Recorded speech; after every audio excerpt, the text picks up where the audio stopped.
ವರುಣನ ಆರ್ಭಟಕ್ಕೆ ತತ್ತರಿಸಿದೆ ಕೆಂಗೇರಿ. ನದಿಯಂತಾಗಿವೆ ಪ್ರಮುಖ ರಸ್ತೆಗಳು. ಕೆಂಗೇರಿ ಅಂಡರ್ ಪಾಸ್ ಸಂಪೂರ್ಣವಾಗಿ ಜಲಾವೃತವಾಗಿದೆ. ಮಳೆಯಿಂದಾಗಿ ಆರ್ವಿ ಕಾಲೇಜ್ ಅಂಡರ್ ಪಾಸ್ನಲ್ಲಿ ನೀರು ಎತ್ತ ನೋಡಿದ್ರೂ ಕೂಡ ಮಳೆಯ ನೀರು ಸಿಗ್ತಾ ಇದೆ.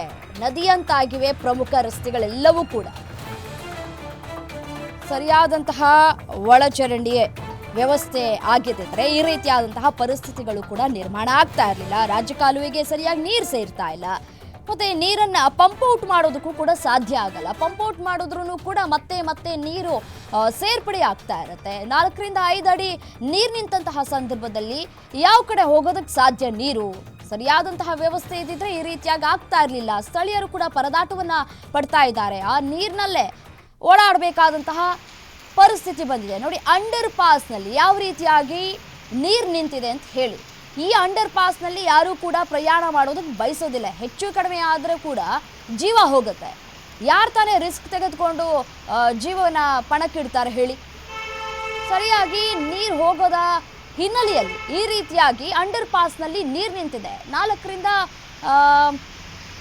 4% ನೀರು ನಿಂತಿರುವಂಥದ್ದು ಗಮನಿಸ್ತಾ ಇದ್ದೀವಿ. 4 ರಿಂದ 5 ಅಡಿ ನೀರು ನಿಂತರೆ ಹೇಗೆ ಹೋಗೋದಕ್ಕೆ ಸಾಧ್ಯ? ಅದರಲ್ಲೂ ಕೂಡ ಕೆಲವು ರಿಸ್ಕ್ ತೆಗೆದುಕೊಂಡು ಬೈಕ್ ಸವಾರರು ಹೋಗ್ತಾ ಇದ್ದಾರೆ, ಗಮನಿಸ್ತಾ ಇದ್ದೀರಿ. ಮತ್ತು ಅಲ್ಲಿ ಸೈಡಲ್ಲಿ ಕಂಬಿಗಳಿರುತ್ತೆ. ಆ ಕಂಬಿಗಳಲ್ಲಿ ನೀರು ಹೋಗೋದಕ್ಕೆ ಅಂತ ಹೇಳಿ ಜಾಗ ಬಿಟ್ಟಿರ್ತಾರೆ. ಬಟ್ ಅಲ್ಲಿ ಕಸ ತುಂಬಿಕೊಂಡಿರುತ್ತೆ. ಆ ಕಸವನ್ನು ಕ್ಲೀನ್ ಮಾಡಬೇಕು BBMP ಅವರು. ದಿನ ಬೆಳಗ್ಗೆ ಮಧ್ಯಾಹ್ನ ಸಾಯಂಕಾಲ ಮಳೆ ಆಗುವಂತಹ ಸಂದರ್ಭದಲ್ಲಿ ಬಂದು ಕ್ಲೀನ್ ಮಾಡಬೇಕು. ಬಟ್ ಆದರೆ ಆ ಸಾಹಸಕ್ಕೆ ಯಾರೂ ಕೂಡ ಕೈ ಹಾಕೋದಿಲ್ಲ. BBMP ಅಧಿಕಾರಿಗಳು ನಿದ್ದೆ ಮಾಡ್ತಾ ಇರ್ತಾರೆ. ಯಾಕೆಂದರೆ ಅವರು ಓಡಾಡೋದಿಲ್ವಲ್ಲ ಈ ರಸ್ತೆಯಲ್ಲಿ. ಸೊ ಹಾಗಾಗಿ ಯಾರು ಬೇಕಾದರೂ ಹೆಂಗೆ ಬೇಕಾದರೂ ಸಾಯಲಿ ಬಿಡು ಅಂತ ಹೇಳಿ ನಿರ್ಲಕ್ಷ್ಯವನ್ನು ವಹಿಸ್ತಾರೆ. BBMP ಅಧಿಕಾರಿಗಳ ನಿರ್ಲಕ್ಷ್ಯ ಇಲ್ಲಿ ಎದ್ದು ಕಾಣಿಸ್ತಾ ಇದೆ. ಮಳೆ ನೀರು ಹೋಗೋದಕ್ಕೆ ಅಲ್ಲಿ ಕಂಬಿಯ ಬಳಿ ಕಸವನ್ನು ತೆಗೆದ್ರೆ ಅದ್ರ ಪಾಡಿಗೆ ಅದು ಆರಾಮಾಗಿ ಸ್ವಲ್ಪ ನೀರು ಪಾಸ್ ಆಗುತ್ತೆ. ಸೊ ಹಾಗಾಗಿ ಇಲ್ಲಿ ನೀರು ನಿಂತ್ಕೊಳ್ಳೋದಿಲ್ಲ ಅಂಡರ್ ಪಾಸ್ನಲ್ಲಿ. ಆ ಕೆಲಸ ಯಾರೂ ಮಾಡೋದಿಲ್ಲ. ನಾವು ಈ ಹಿಂದೆ ಸಾಕಷ್ಟು ಗಮನಿಸಿದ್ದೀವಿ. ಮತ್ತು ಅಲ್ಲಿ ಸ್ಥಳೀಯ ಪೊಲೀಸ್ನವರು ಇರ್ತಾರಲ್ಲ, ಅವರೇ ಕೂಡ ಅದನ್ನು ಸ್ವಚ್ಛ ಮಾಡುವಂತಹ ಕೆಲಸವನ್ನು ಕೂಡ ಮಾಡಿರ್ತಾರೆ. ಬಟ್ ಆದರೆ ಯಾರೂ ರಿಸ್ಕ್ ತೆಗೆದುಕೊಳ್ಳೋಕೆ ರೆಡಿ ಇಲ್ಲ. ಅಂಡರ್ ಪಾಸ್ನಲ್ಲಿ ನೀರು ನಿಂತಿದೆ. ಆರ್ವಿ ಕಾಲೇಜ್ನ ಅಂಡರ್ ಪಾಸ್ನಲ್ಲಿ ಅದನ್ನು ನೀರನ್ನ ಹೋಗೋದಕ್ಕೆ ತಿಳಿ ಮಾಡುವಂತಹ ಕೆಲಸಗಳು ಕೂಡ ಯಾರೂ ಮಾಡ್ತಾ ಇಲ್ಲ. ಕಳೆದ 3 ದಿನಗಳಿಂದಲೂ ಕೂಡ ಮಳೆ ಆಗ್ತಾ ಇದೆ. ಇನ್ನೂ 3 ದಿನ ಭಾರೀ ಮಳೆ ಆಗುವಂತಹ ಸಾಧ್ಯತೆಗಳು ಕೂಡ ಇದೆ ಅಂತ ಹೇಳಿ ಹವಾಮಾನ ಇಲಾಖೆ ಎಚ್ಚರಿಕೆಯನ್ನು ಕೂಡ ಕೊಟ್ಟಿದೆ. ಯೆಲ್ಲೋ ಅಲರ್ಟ್ ಘೋಷಣೆ ಆಗಿದೆ ಬೆಂಗಳೂರಿನಲ್ಲಿ.